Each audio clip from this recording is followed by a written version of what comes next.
오늘은 여러분과 함께 그 30장에 나와 있는 분양, 또한 그 속전, 놋, 물두멍 이 세 가지를 가지고 여러분과 함께 하나님 주신 교훈이 무엇인가 하는 것을 말씀을 드리기 원합니다. 이미 그 시내산에서 모세가 받은 계시가 세 가지가 있습니다. 하나는 십계명이고 두 번째는 뭔지 아시죠? 두 번째는 시민법, 세 번째가 지금까지 우리가 배우고 있는 성막 건축입니다. 여러분이 보신 그림대로 앞에 문이 하나가 있고, 그리고 그 문을 처음 들어가면 번제단이 있고, 번제단을 지나면 물두멍이 있고, 그리고 그 텐트 쳐진 게 지성소입니다. 지성소. 그래서 지성소에는 이 향단이 있고, 그 다음에 촛불, 촛대가 있고, 진설대, 떡이 있습니다. 그리고 하나님의 법궤가 있어요. 이렇게 하나님께서 성전을 이제 짓도록 하셨고, 이 성전을 짓도록 하시면서 이스라엘 백성들이 40년 동안 광야 생활을 하게 하는데, 출발할 때 저것을 다 거둬야 되고, 또 밤에 또 어디 가서 텐트 치고 잘 때 또 저 성막을 또 쳐야 됩니다. 이거를 매일같이 했다라고 하는 것은 이스라엘 백성으로서는 결코 쉬운 일이 아니었고, 또 하나님이 원하신 대로 말뚝 하나하나까지도 책임진 사람 있고, 끈 하나 매는 것까지도 책임을 져가지고 그 사람이 그 일을 하지 않으면 안 되게끔 당시 성막을 그렇게 해서 운반했고, 그리고 또 다시 텐트를 쳤고, 다시 또 이것을 또 다시 모아가지고 옮기는 그런 일. 어느 한 사람도 하나님께서 명하신 그 일을 거역하였을 때는 거기서 죽고 마는 이러한 어려움이 있었습니다. 그러니까 결국 여러분이 보시기에 성막이 아름답다고 할 수도 있겠지만은 그것을 옮기는 사람들은 결코 쉬운 일이 아니고, 그 아열대 지방에서 40년 동안 그 일을 했다라고 한번 생각해 보세요. 한 번은 칠 수는 있을 것 같아요. 한 번은. 그러나 그것을 매일 치고 걷고 매일 치고 걷고 했다는 것을 생각해 볼 때 아마 우리 종합교회 성도들은 도중에 하차하지 않았을까. 이런 일 나 못하겠다고, 너무 힘들어서 못하겠다고, 내 자식 키우기도 바쁜데 무슨 일을 하겠느냐고 아마 도중 하차하지 않았을까. 결국 쉬운 일은 아니었습니다. 그런데 이 성막은 출애굽기 25장부터 31장까지, 오늘 30장 공부하는데 다음 31장까지 성막에 관한 하나님의 계시를 기록하고 있습니다. 성막이라고 하는 것은 구약시대 하나님이 타락한 인간을 용서하시고 만나주시는 유일한 장소이기도 합니다. 우리가 사는 시대는 우리를 은혜 시대라고 합니다. 우리는 성막 시대는 지났어요. 은혜 시대라고 합니다. 그래서 고린도전서 3장 16절에 너희가 하나님의 성전인 것과 이렇게 말씀했어요. 우리 몸이 뭐예요? 성전. 저 성막이란 말이에요. 저 성막이 우리의 몸이 되었어요. 우리 몸. 그러니까 저 성막이 지금 우리 은혜 시대에는 우리의 몸이 된 거예요. 그래서 그 성막의 그 신비함과 아름다움을 통해서 하나님께서 우리의 몸을 성전이 되게 했다라고 하는 그 신비와 아름다운 것은 말로 다 표현을 할 수가 없습니다. 제사장은 번제단에서 제물을 잡고 물두멍에서 손과 발을 씻어야 저 안에 지성소에 들어갈 수가 있습니다. 이미 여러분에게 말씀드렸던 것처럼 성소와 지성소는 한 20평 정도 되는데, 그 당시 저 성막을 쳤을 때에 현시가로 500억이 들었다고 했으니까 얼마나 많은 액수가 그곳에 들여졌는가 하는 것을 우리는 알 수 있고, 예수님 당시 성전은 이미 금값만 900조 원이 들었다고 했습니다. 그러니까 왜 하나님께서 저 성막에 저렇게 관심을 갖고 그렇게 많은 돈을 투자했을까? 그래서 이 성막이 20평 정도의 500억이라고 하면은 평당 건축비가 얼마냐면 약 25억 정도 평당. 여러분 요새 좋은 아파트 평당 뭐 2천만 원, 3천만 원 가는 데도 있지만 여기는 평당 약 얼마요? 25억 정도나 드는 값비싼.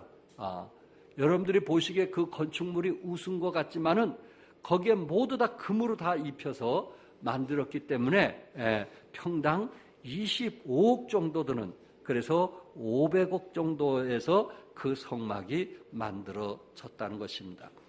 오늘 그 가운데 첫째 여기에 향단을 통해서 주는 교훈이 무엇인가? 이 향단, 오늘 본문 1절에서 10절까지 그리고 34절에서 38절까지에 있는 말씀인데, 그 출애굽기 30장 1절에 보니까 너는 분향할 단을 만들지니 곧 조각목으로 만들 때 장이 1규빗, 강이 1규빗, 네모 반듯하게 하고 고는 2규빗으로 하며 그 뿔을 그것과 연하게 하고, 여기 1규빗은 50cm거든요. 그러니까는 가로 세로 50cm로 하고, 그리고 그 높이, 그 향단을 만들기 위해서 이제 높이는 여기에서 1m 정도로 해가지고 네 군데 뿔이 나도록 해서 이 향단을 만들도록 했습니다. 여러분 장례식 때 보면 그 향불 켜는 거 아시죠? 그것처럼 여기에 향단을 만들어서 이 향불을 피우도록 했습니다. 이 성소에 들어가면 제사장이 하는 일이 세 가지로 나누어서 생각해 보면, 첫 번째는 1년에 한 번씩 반드시 대제사장이 들어가서 7월 15일 속죄 제사를 드립니다. 1년에 한 번. 그리고 일주일에 한 번씩 하는 것이 있는데 떡상에 떡을 갈아 놓습니다. 반드시 일주일에 한 번씩 떡상에 떡을 갈아 놓고, 그리고 매일 하는 일이 있는데 그것이 뭐냐면은 아침 저녁으로 매일 하는 일이 이 분향단에 향을 피우는 거예요. 그러니까 다른 것은 좀 시간을 두었지만은 이 분향단에 향을 피우는 것은 매일 피우도록 했습니다. 어떤 분은 향 냄새를 싫어하는 분도 있을 수 있지만은 여기 성경의 이 분향단의 향은 여호와 앞에 꺼지지 않게 하라고 성경은 말씀했어요. 그러니까 그 불이 꺼지는 순간 제사장은 죽는 거예요. 그러니까는 제사장이 매일 두 가지 일을 하는데, 첫째는 향을 피우는 일이고 또 하나는 금초대에 등불을 켜는 겁니다. 그러니까 금초대, 지성소에 들어가서 금초대에 불을 켜는 것은 저녁에 켜고 아침에 끄는 것이 금초대 불이고요. 그 다음에 이 향만큼은 매일 아침 저녁으로 갈아가지고 향이 끊이지 않게 하나님 앞에 그 향이 냄새가 나도록, 하나님 법궤의 향의 냄새가 나도록 하는 것입니다. 그런데 이 향단은 조각목으로 만들어졌는데, 이 조각목은 시띤 나무, 아카시나무 비슷한 쓸모없는 시띤 나무에다가 향단을 조각목으로 만들어서 거기에다가 뭘 씌웠어요? 금을 씌웠습니다. 그래서 하나님 지성소 앞에 들어가자마자 하나님 법궤 바로 앞에 향단이 있어서 이 향을 피우도록 했습니다. 34절과 38절에 보면은 그 내용에 대해서 자세히 나왔는데, 그 중에 37절에 내가 여호와를 위하여 만들 향은, 하나님께서 이 향에 대해서 이렇게 만들라고 하면서 거룩한 것이니, 뭐한 것이니? 거룩한 것이 너희를 위하여는 그 방법대로 만들지 말라. 반드시 이것은 하나님을 위해서 만들어야지 너희들을 위해서 만들다가는 그것은 죽고 마는 거예요. 그러면서 7, 8절에 뭐라고 하냐면은 아론이 아침마다 그 위에 향기로운 향을 사르되 등불을 손질할 때 살을 찌며 또 저녁 때 등불을 켤 때 살을 찌니 이 향은 너희가 대대로 요 앞에 끊지 못할지며. 대대로 요 앞에 끊지 않고 피우는 것이 뭐예요? 향이에요, 향.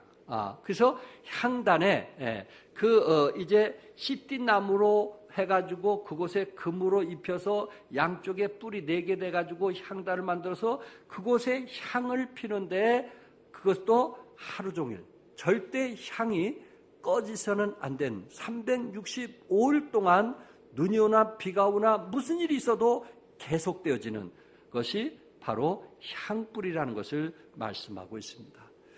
결국 향불이라고 하는 것은 우리 요한계시록에 보면 그 향은 뭐를 말하고 있어요? 뭘 의미하고 있죠? 우리의 기도를 의미하고 있어요. 그래서 다른 것은 일주일에 한 번, 또 1년에 한 번 하지만은 이 향불만큼은 매일 24시간 동안 쉬지 않도록 피웠던 것이 향불이에요.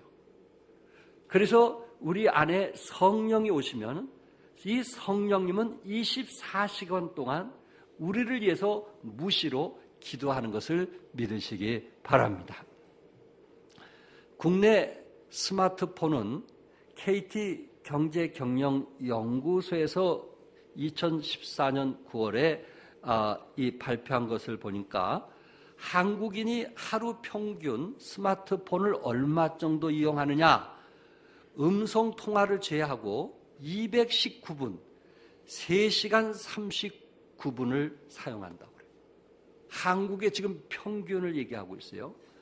20대들이 이용하는 시간은 281분, 가장 많고 가장 적은 사람은 50대가 2시간이 조금 넘는다고 합니다.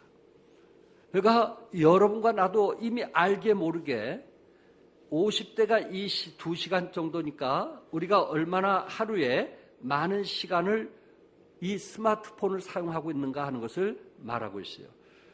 그러면서 제일 많이 쓰는 것이 게임이라고 합니다.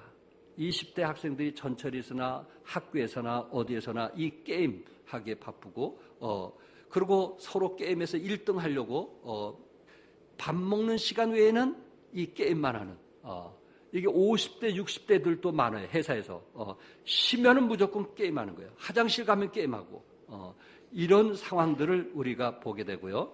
그 다음에 가장 적은 것은 내비게이션이나 지도를 보는 것이라고 합니다. 그래서 대부분 사람들이 스마트폰을 손에서 뭐 하지 않는 거예요? 놓지 않는 거예요. 예배드리다가도 스마트폰 보는 사람 있죠. 핸드폰. 물론 특별한 일이 있어서 보는 사람 있겠죠. 그러나 괜히 보는 거 혹시 어디서 뭐 편지 오지 않았나? 예배드리는데 왜 편지가 오겠어요? 그런데도 혹시 편지 오지 않나고 꺼내보는 사람이 있어요. 혹시 예배보다 더 중요한 게 있지 않는가? 이게 나도 모르게 그렇게 지금 이게 그렇게 되어가고 있다는 거예요. 이게 습관적으로. 얼마나 무서운지 아시겠죠?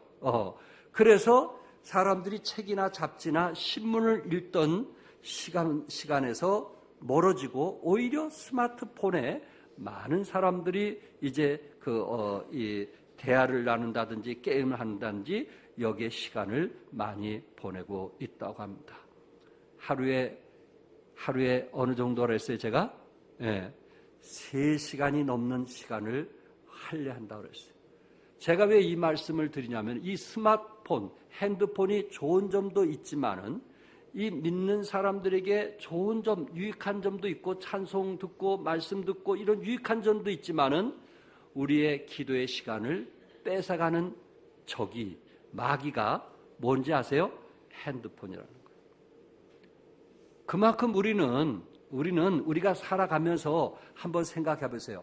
핸드폰 때문에 3시간 39분이 평균 사용되고 있는데 여러분과 나는 무슨 일을 조금만 하더라도 시간이 좀 여유 있으면 핸드폰 한번 뒤져보면 누가 혹시 전화 오지 않았나?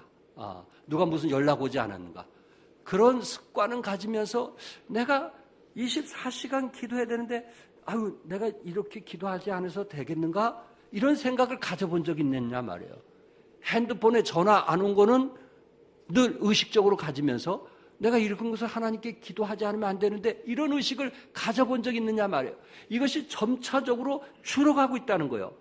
핸드폰에 우리가 그것을 빼앗기고 있다는 거예요. 그런 것을 생각해 보면서 여기에 24시간 향을 피우라고 말씀하면서 그것이 우리 삶에 좀 도전이 될 수 있기를 바랍니다. 출애굽기 30장 34절과 38절에 보면 그 가운데 하나님께서 이 향불을 피우는데 그 향불을 피우는데 반드시 이런 것을 가지고 사용하라고 그랬어요.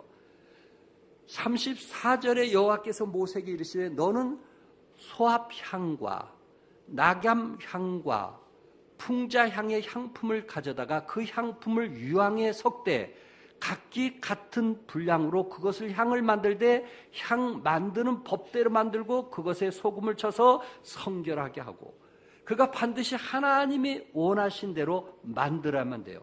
그리고 하나님이 원하는 재료를 통해서 하나님 앞에 향을 피우되 반드시 그것은 끊어져서는 안 되는 거예요. 24시간 우리가 성령께서 기도하고 우리가 무시로 기도해야 되는데 때때로 우리는 우리 주위의 많은 것들이 기도를 방해하고 있다는 것을 제가 말씀을 드리고 있는 것입니다. 여기에서 그 향의 재료를 쓰는데 처음이 뭐예요? 소합향이라는 거예요. 소합향. 이 소합향이라는 것은 스토렉스라는 향나무에서 저절로 나온 향이에요. 향나무.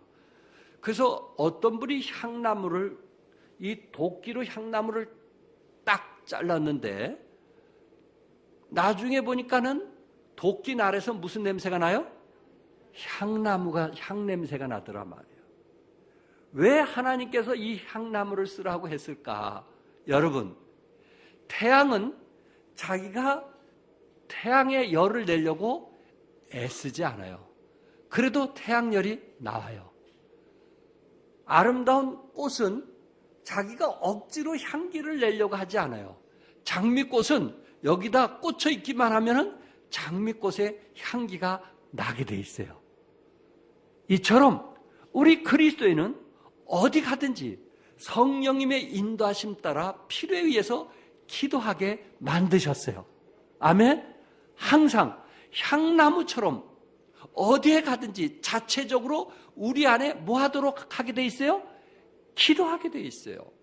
누가 시켜서 하는 것도 아니고 필요에 의해서 하는 것도 아니고, 우리가 기차에 타던 전철에 타던 버스에 타던 길을 걷던 또한 병원에 가던 어디에 가던 때때로 시시때때로 성령께서 우리 마음을 감동해 주셔서 기도하게 만들고 계시는 거예요. 이거는 억지가 아니고 예수 믿고 구원받은 성령님이 우리 안에 계신 성도들에게는 반드시 향나무처럼 자연스럽게 기도는 몸에 배어 있다는 것을 말씀하고 있어요. 두 번째는 나감향이라고 했어요. 나감향. 이 나감향은 홍해 근처에 살고 있는 오닉스라는 조개류의 껍질을 빻아서 만든 향이를 나감향이라고. 그거는 조개 껍질, 이 조개 껍질을 빻아서 만든 향인데 이 향이 그렇게 아름다워요. 그래서 하나님께서 그 많은 조개 중에 홍해 근처에 살고 있는 그 오닉스라는 조개의 껍질을 빻아가지고 하나님 그 법궤 앞에 반드시 그 향을 내도록 했습니다. 왜 하나님께서 이런 의미를 말씀했을까? 조개를 빻아가지고 으겨서 하나님 앞에 그 기도를 하게 했을까? 사랑하는 성도 여러분, 우리가 때때로 하나님께 기도할 때, 참 여러분과 내가 하나님 앞에 기도할 때 예수님처럼 기도할 때가 있을 겁니다. 예수님처럼 할 수만 있거든. 내 뜻대로 하지 마옵시고 누구 뜻대로? 아버지 뜻대로. 그러면서 이마에 피와 땀을 흘렸다고 그랬어요. 어디에서? 겟세마네 동산에서. 그 겟세마네라고 하는 것은 지어 짠다는 거거든요. 지어 짠다는 거거든요. 여러분과 내가 내 마음을 지어 짜면서 내 자아를 철저히 하나님께 복종하고 내 자아가 깨트리면서 하나님께 기도하는 경우가 있어요, 없어요? 하나님, 내 자아가 아직 깨지지 못해서 그렇습니다. 하나님, 아직도 내 마음에 이런 욕심이 있어서 하나님께 기도를 하지 못하고 있습니다. 조개를 빻아서 하나님께 향을 피우듯이 내 자신을, 어떤 사람은 스스로 깨트린 사람이 있고 또는 어떤 환경이 나를 깨트려가지고 하나님께 무릎을 조아려서 기도하게 하는 경우들이 있더라는 것입니다. 그래서 우리는 예수님처럼 결국 마지막 십자가 앞에, 죽음 앞에 그런 기도, 자기 자신을 정말 철저히 하나님께 순종하면서 기도하는 것처럼 때로 여러분과 나도 내 자신이 깨지는 속에서, 내 자신이 부서지는 속에서 하나님께 정말 기도하는 마음에 있는 기도를 할 때가 있더라는 것입니다. 세 번째는 풍자향이라고 했어요. 이 풍자향이라는 것은 고무나무에서 나오는 향으로 소독제로 쓰이는 향입니다. 소독제. 칼반이라고 하는 특별한 고무나무에서 나온 향인데, 이 향을 피우면, 하나님께 이 향을 피우면 주위에 있는 것을 소독하는 그 일을 하게 합니다. 여러분과 내가 하나님께 기도하는 것은 소독제 역할이 아닌가요? 하나님, 내가 이런 죄를 지었습니다. 용서해 주십시오.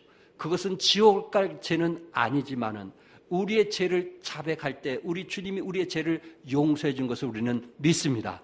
그래서 우리는 하나님께 늘 의롭게 되고 거룩한 자로 지성소에 들어갈 수 있는 거예요. 뭐 할 수 있는, 하나님께 자백할 수 있는 기회를 주셨기 때문에 그렇습니다. 그러므로 우리는 우리의 기도를 통해서 우리 자신을 소독하고 우리 자신을 깨끗하게 해서 하나님 지성소에 나갈 수 있기를 바랍니다.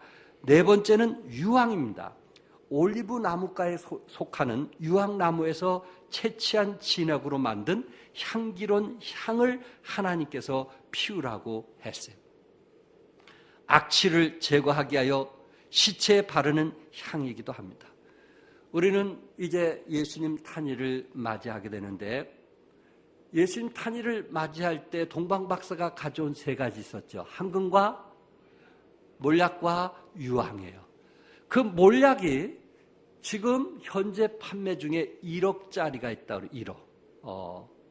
그리고 몰약 중에 또 어떤 비싼 거는 10억짜리가 있다고 그래요. 10억짜리. 예.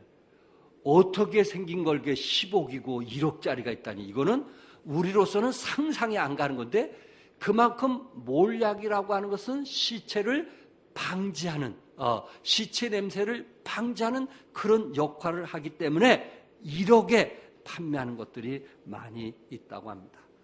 그만큼 시체를 방지할 만큼 우리에게 닥친 불행, 우리에게 닥친 어려움이 있을 때 하나님께 기도하는 모습을 바로 유황이라 이렇게 표현을 하고 있습니다. 여러분, 누가 약복강강에서 기도했죠? 누구와 씨름했죠? 천사와. 정말 하나님과 씨름하면서 죽음과 삶에 대한 씨름 아니었나요? 왜? 자기 형 에서가 400명의 군사를 데리고 온다는 소리를 듣고 이제 나는 죽었구나, 하나님 살려주십시오, 죽음과 삶의 기도를 했던 사람이 야곱이었어요. 여러분, 또한 한나의 여인에게 그 속을 뒤집힌 여인이 있었죠. 분인나 때문에 한나의 여인 속이 뒤집히게 되었고, 그 속이 뒤집혔기 때문에 하나님께 기도하는데 꼭 술에 취한 것처럼 기도했다고 그랬어요. 얼마나 간절히 기도했으면 그렇겠어요. 이 한나는 뭘 위해서 기도했어요? 자식을 낳기 위해서 기도했어요. 하나님, 나에게 자식을 낳게 해주십시오. 얼마나 이게 삶과 죽음의 간절한 기도였으면 얼굴이 꼭 술을 마신 것처럼 벌거졌다고 그랬어요. 그런 기도, 이런 기도, 이런 것이 유황이 담긴 기도가 아니겠는가. 여러분과 나도 이런 기도를 할 수 있더라 하는 것입니다. 어떤 성막학자는 이 향을 그리스도의 모습으로 이렇게 표현을 했는데, 소합향은 저절로 나는 향으로 향내나는 그리스도의 생애를 의미하고, 나감향은 조개 껍질이 부서져서 향이 나는 것이기에 그리스도의 고난을 말하고 있고, 풍자향은 죄를 닦아주는 소독제로 그리스도의 피를 말하고 있고, 유황은 시체에 바르는 향으로 그리스도의 죽음을 상징하고, 마지막 소금을 친다는데 소금은 약속으로 그리스도의 언약의 재림을 의미한다, 이렇게 표현한 분도 있습니다. 어쨌든 제가 말씀을 드리고 싶은 것은, 우리가 하나님께 24시간 365일 성령이 우리에게 임하실 때 성령과 함께 우리는 시시때때로 하나님께 기도하게 될 것인데, 여러분과 나는 이 기도의 방해자를 우리 주위에 두어서는 안 된다는 말씀을 드리고 싶습니다. 그래서 우리는 정말 이 유황이 아침에 또 피우고 또 저녁에 또 피우고, 그래서 꺼지지 않도록 아침과 저녁에 계속 반복해서 제사장이 들어가서 유황을 이 향불을 피우는 것처럼 여러분과 나도 최소한 하나님께 아침과 저녁에 늘 기도함을 통해서 기도의 삶이 되시기 바랍니다. 두 번째, 속전을 통해서 주는 교훈인데, 이 속전 11절부터 16절까지 말씀하고 있습니다. 특별히 이 속전에 대한 내용은 20살 이상이 되면 모두 반세겔을 드려야만 되는 것입니다. 반세겔, 우리나라 돈으로 계산하면 300원 정도입니다. 300원. 그것이 아마 우리 그 시가로 따지면 얼마 정도 될까요? 한 3만 원 정도 될까요?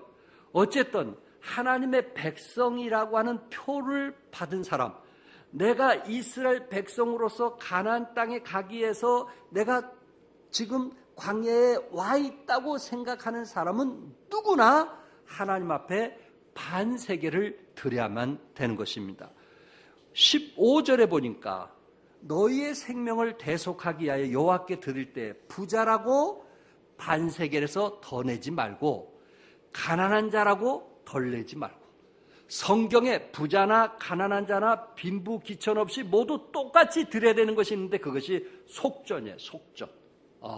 이것은 가난한 사람이나 부자나 반세겔이라고 하는 그 돈을 이스라엘 백성은 반드시 20살 이상이 된 사람은 반드시 드리게 돼 있어요.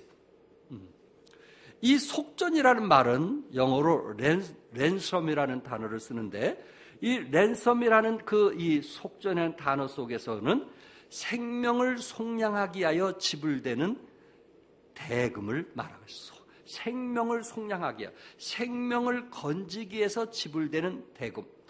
히브리어 언어에서는 속죄금, 대속물로 번역되면서 노예나 포로된 자를 속량하기 위해서 지불되는 몸값을 말하고 있습니다. 그러니까 노예나 포로된 자를 속량하기 위해서 지불되는 몸값, 이것을 속전이라 이렇게 표현하고 있어요. 그런데 오늘 출애굽기 30장 11절에서 16절에 보면은 여기에서 12절을 좀 같이 읽겠어요. 다 같이 시작.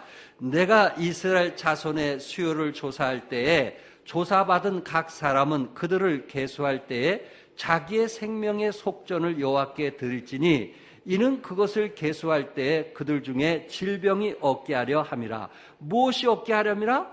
질병이 없게 하려 하기 위해서 속전을 드리도록 했단 말이에요. 그 당시는. 그런데 뭘 하기 위한 거냐면은 이스라엘 자손의 수요를 조사할 때에,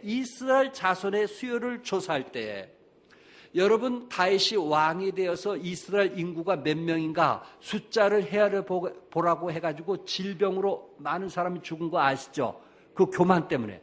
하나님께서 지금까지 인도해 주시고 축복해 주시고 전쟁을 승리케 했는데 다윗이 어느 순간 이스라엘 민족의 수요가 어느 정도 되는가 한번 조사를 해보라 이렇게 명을 내는 거예요. 이 교만 때문에 이스라엘 백성들이 질병으로 죽고 말았어요. 그래서 오늘 본문에 그 수요를 셀 때, 이스라엘 백성들의 수요가 몇 명인가 그 수요를 셀 때에 하나님께서 저들에게 질병이 없도록 하기 위해서 질병을 치료한다는 의미에서 생명의 속전을 드리도록 하나님께서 지금 시내산에서 이스라엘 백성에게 명하고 있는 것입니다. 속전이라는 말은 신약에 와서 디모데전서 2장 6절에 그가 모든 사람을 위하여 자기를 대속물로 주셨으니, 대속물로 주셨다. 그러니까는 속전, 돈 대신 자기 몸을, 우리를 죄에서 구원하기 위해서 속전으로 자기 몸을 대신해서 드린 분이 누구예요? 예수님이에요. 마가복음 10장 45절에서는 자기 목숨을 많은 사람의 뭘로 주려 하심이라? 대속물로 주려 하심이라. 대속물로. 그러니까 예수님은 여러분과 나의 죄를 대신해서 속전하신 분이란 말이에요. 우리를 대신해서 핏값을 대신해서 치르신 분이란 말이에요. 그러니까는 우리의 죄는 반드시 피로만이 죄를 대신할 수가 있는데 그 피를 주님이 몸으로 속전으로 오셔가지고 여러분과 내 죄가 용서되었다는 사실을 믿으시기 바라고 그 속전된 사람만이 지성소 안에 들어갈 수가 있게 된 거예요. 이 세상에 가장 불행한 존재는 희망이 없는 사람이라고 합니다. 희망이 없는 사람. 내일에 대해서 희망이 없는 사람. 마귀에게는 희망을 죽이는 요소가 있는데, 우리에게 희망을 죽이는 요소가 있는데 그 세 가지를 말하고 있어요. 열등의식, 좌절감, 죄책감. 마귀는 항상 사람들에게 희망이 없도록 하기 위해서 열등의식을 갖게 하고 좌절감을 갖게 하고 죄책감을 갖게 합니다. 그런데 우리 예수님은 그 핏값으로 우리에게 속전하셔가지고 우리의 부정적인 것을 파괴시키고 물러나게 하셨는데, 다시 말해서 열등의식 대신 용기를 주시고 좌절감 대신 생명력을 주고 죄책감 대신 의의 의식을 주기 위해서 보혈의 피로 우리를 구원하신 거 믿으시기 바랍니다. 그래서 우리 주님은 우리를 대신해서 속전하셨다. 죄와 포로에서 마귀의 죄로부터, 마귀의 포로로부터 구원하기 위해서 우리 주님이 대신 속전하셨다는 사실을 믿으시기 바랍니다. 1865년 겨울 한 여인이 자신의 갓난 아들을 안고 사우스 웨일즈 언덕을 지나고 있었습니다. 그런데 갑자기 먹구름이 밀려오더니 눈보라가 치기 시작하는 것입니다. 길을 잃은 이 여인은 추워 떨다 아기를 안고 숨을 거두게 되었어요. 나중에 주의 마을 사람들이 그곳을 지나가다가 그 여인을 보았는데 그 여인이 속옷 차림으로 죽어가 있는 겁니다. 그래서 그 여인이 안고 있는 누구를 보니까 그곳에 한 아기가 살아있는데, 그 어머니께서 아기를 위해서 자기의 입었던 모든 옷을 아기에게 덮어 주었고, 그것도 부족해서 그 아이를 안고 죽었던 것입니다. 그 아이가 누군지 아십니까? 1916년 영국 수상이 된 데이비드 로이드 조지였습니다. 영국 수상이 된 사람이에요. 이 어머니는 자기가 모든 것을 희생할 만큼 내가 죽는다 할지라도 아깝지 않는 한 아이를 위해서 희생했던 것을 보게 됩니다. 만약에 어머니가 내가 희생할 가치가 없다면 이 주에 이런 희생과 대가를 치렀겠느냐 말이에요. 어머니는 그 사람이 수상이 되기까지는 몰랐겠지만은 그 아이를 위해서 자기 목숨을 줄 수 있는 그런 가치 있는 것이 그 아이였어요. 그래서 모든 것을 줄 수가 있었던 것입니다. 이처럼 예수님이 여러분을 위해서 속전했다는 것은 그만큼 여러분과 나는 가치가 있고 여러분과 나는 소중하고 여러분과 나는 귀하다는 사실을 믿으시기 바랍니다. 더 이상 열등감으로, 더 이상 좌절감으로 우리가 나약하고 자악하고 그렇게 살 것이 아니고 우리 주님이 우리를 위해서 대신 죽으실 만큼, 여러분과 나를 위해서 대신 죽으시기 위해서 어린 양으로 이 땅에 오실 만큼 우리 한 사람 한 사람 한 사람이 귀하고 소중하다는 사실을 믿으시기 바랍니다. 짐 엘리어트라는 분은 정글에서 숨졌을 때 그의 일기장에 이렇게 기록이 된데, 나의 사명은 이 세상에 하나님의 발자국을 남기는 것이라 했어요. 하나님의 뭐를 남기는 것이라고요? 발자국을. 비록 정글에서 복음을 전하다가 선교사로 가서 그곳에서 죽었을지라도 나는 하나님의 발자국을 남기는 것이 나의 사명이라고 말씀했어요. 여러분, 내가 한 해를 지내가면서 이제 한 해를 보내면서 나는 누구의 발자국을 남겼는가? 세상의 발자국을 남겼는가? 내 이름의 발자국을 남겼는가?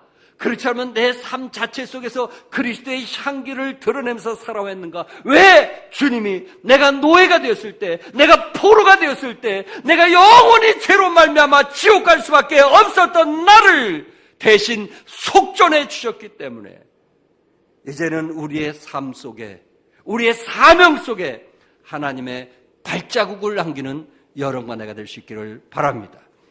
끝으로 세 번째, 물두멍을 통해 주는 교훈입니다. 이 물두멍은 성막 바깥들에 두었는데 노수로 만들어졌고 언제나 깨끗한 물을 그곳에 가득 담아두었습니다.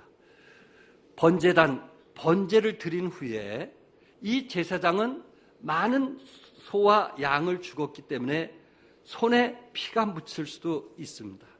그래서 물두멍에 가서 손을 반드시 씻고 손발을 씻고 그 다음에 지성소에 들어가서 여러분과 나의 죄를 대신해서 용서를 받을 수가 있습니다.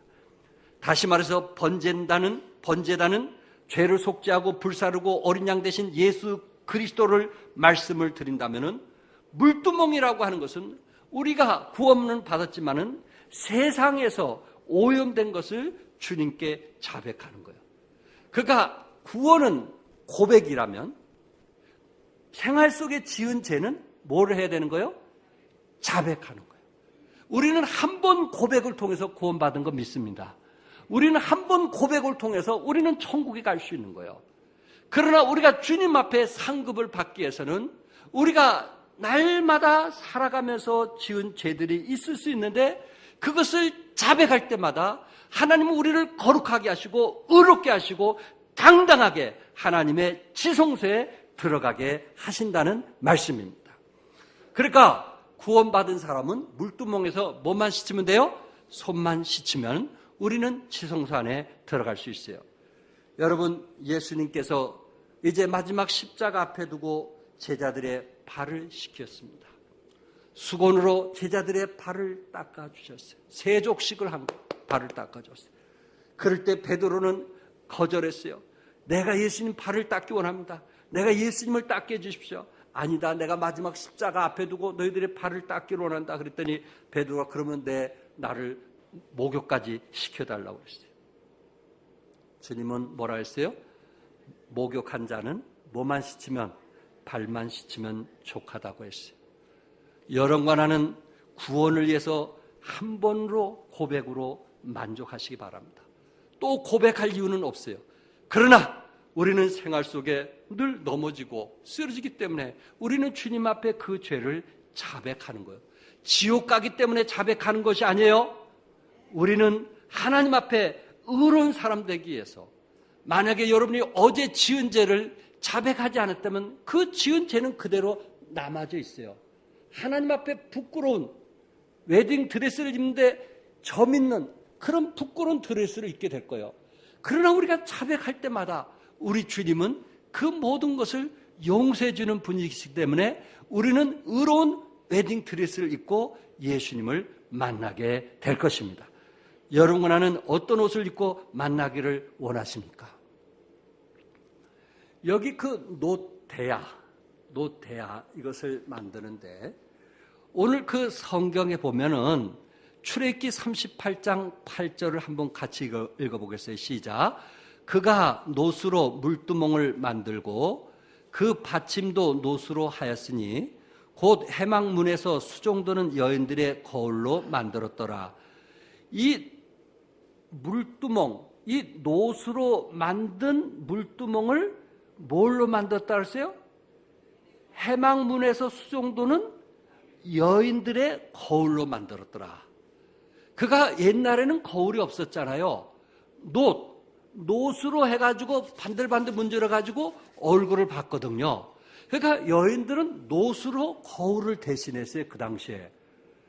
그런데 이 물두멍을 만들기 위해서 노시 필요하기 때문에 여기에 수종드는 모든 여인들이 자기가 쓰던 거울을 다 하나님 앞에 바쳤어요. 그래서 그것을 녹여가지고 물두멍을 만든 거예요. 그리고 거기다가 물을 담아두고 얼굴을 보게 했단 말이에요. 자, 이제 여인들은 자기 모습을 볼 수 있어요, 없어요? 예? 있어요, 없어요? 없어요. 이제 여인들은 왜냐하면 자기네들이 그동안 노수로 만든 거울을 하나님 앞에 드렸기 때문에 그들은 거울이 없는 거예요. 자기 얼굴을 볼 수가 없는 거예요. 과거에는 늘 자기 얼굴을 보면서 재 많은 여자, 못생긴 여자, 모난 여자, 늘 자기 자신에서 자학하고 비난하고 판단했던 사람인데 이것을 지금 누구에게 바쳤어요? 하나님에게 바쳤어요. 그래가지고 하나님께서 물두멍을 만들어 주셨어요. 그런데 하나님 앞에 가서 자기 얼굴을 보면 하나님이 항상 우리를 의롭게 보시는 거예요. 아름답게 보시는 거예요. 하나님의 자녀로 보시는 거예요. 우리를 너무 사랑하는 모습을 보는 거예요. 그래서 여기서 중요한 것은 예수 믿고 구원받은 사람은 절대 자기 자신을 볼 필요가 없어요. 나를 구원해 주신 하나님을 바라보면서 소망 가운데 살기를 원하는 거예요. 나를 자꾸만 쳐다보면 자학하는 거예요. 나를 자꾸만 쳐다보면 비교하는 거예요. 나를 자꾸만 쳐다보면 남들보다 못한 내가 좀 더 잘났어야 되는데, 좀 더 잘생겼어야 되는데 이런 생각만 갖는 거예요. 그러니까 여러분 집에서 제발 거울 보지 마세요. 나를 보지 마세요. 거울이신 누구를 봐야 돼요? 예수님. 우리를 구원해 주신 누구? 예수님. 예수님을 보세요. 그러면 주님은 우리의 죄를 깨끗하게 해주시는 거예요. 물은 성경에 말씀이라고 그랬어요. 물은 말씀이라고 그랬어요. 우리는 하나님 말씀을 보면 우리는 힘이 솟아요. 용기가 있어요. 소망이 넘쳐요. 오늘 죽을 때라도 정말 기쁨이 있어요.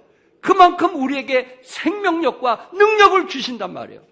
그런데 우리 자신을 보면 늘 나약하고 연약하고 부족하고 남들과 비교하면 나는 왜 이렇게 못생겼을까? 나는 이렇게 못났을까? 하면서 자기를 자학하는 거예요. 어때요? 수종드는 여인들이 이 거울을 하나님 앞에 잘 드렸죠? 저들은 이제 하나님을 바라보게 되었고 하나님께 소망을 가지고 살게 되었고 이제 자신을 보면 실망하고 후회하지만 하나님을 바라볼 때 소망과 기쁨을 갖고 살게 되는 겁니다. 에베소 5장 26절에 이는 곧 물로 씻어 무엇으로 깨끗하게 하사? 물로 씻어 말씀으로 깨끗하게 하사 못하게 하라. 거룩하게 하라고 에베소 5장 26절에 말씀을 했습니다. 여러분과 나는 이제 그리스도 안에서 말씀으로 또한 주님을 바라보면서 믿음으로 살아갈 수 있기를 바랍니다. 올 한 해 동안 여러분들이 주님을 바라봤던 것처럼 새해도 나를 보지 말고 나를 능히 승리케 하신 주님을 바라보는 여러분과 내가 될 수 있기를 바랍니다. 암스테르담을 방문하면 그곳에 성 니콜라스 성당이 있다고 합니다. 이곳에 여행객들은 그 성당에서 들려오는 그 청한 종소리에 마음이 사로잡히고 그리고 평안을 누린다고 합니다. 한 여행객이 그 아름다운 종소리의 근원을 찾아 성당의 종탑으로 올라가 봤습니다. 근데 그곳에 한 청년이 오르간을 치면서 그 꼭대기에서 오르간을 치면서 그 많은 종들이 순간 울리면서 고막이 터질 것 같은 도저히 거기서 있을 수 없는 그리고 땀을 흘리면서 흰 장갑을 끼고 오르간을 치는 그 청년을 보면서 이렇게 묻습니다. 청년이요, 왜 이런 곳에서 고생하느냐?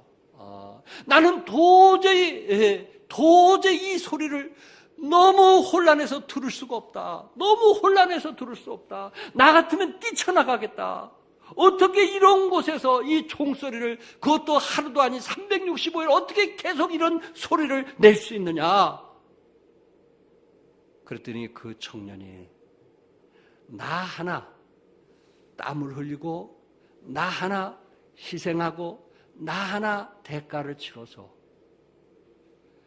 이 거리에 또한 이곳에 찾아오는 여행객들에게 이런 아름다운 소리를 들려줄 수 있다면 나는 그것이 나의 최고의 행복이요 기쁨이다. 내가 치르는 대가, 내가 치르는 희생, 그것은 저들에게 주는 기쁨을 생각할 때 이것은 아무것도 아니라는 이야기를 했다고 합니다. 사랑하는 성도 여러분, 찬양대의 그 찬양, 또한 주일마다 준비했던 그 찬양이 우리 성도들에게 얼마나 감동과 기쁨을 주는지 여러분 아시나요? 백조가 그 아름다운 모습을 보이기 위해서, 백조가 그 아름다운 모습을 보이기 위해서 그 물밑 아래에서 얼마나 발가락으로 저대는지 아시나요? 남들은 그 백조의 아름다운 모습을 보지만은 그 백조는 그 아름다운 모습을 보이기 위해서 물속에 그 다리를 수없이 져야만 되는 아픔과 희생이 있다는 것입니다. 여러분의 희생, 여러분의 대가, 때로 우리가 주님 때문에 내 가족과 가질 수 있는 시간이 뺏길 수도 있고, 우리는 또한 다른 사람을 기쁘게 하고 즐겁게 하기 위해서 내 개인적인 시간 없이 살 수도 있지만, 주님은 여러분과 나를 위해서, 우리의 행복을 위해서 기쁨으로 속전하셨던 것처럼 이제 우리도 다른 사람의 기쁨을 위해서 할 수 없는 것까지도 희생하면서 할 수 있다면 우리 주님께서 상으로 갚아주시라고 믿습니다. 한 해 동안 수고하신 여러분들에게 감사하고, 또한 우리의 수고를 통해서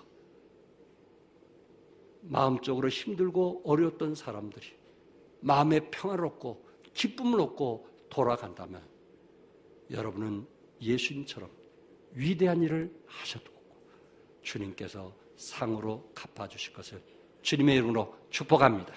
기도하겠습니다.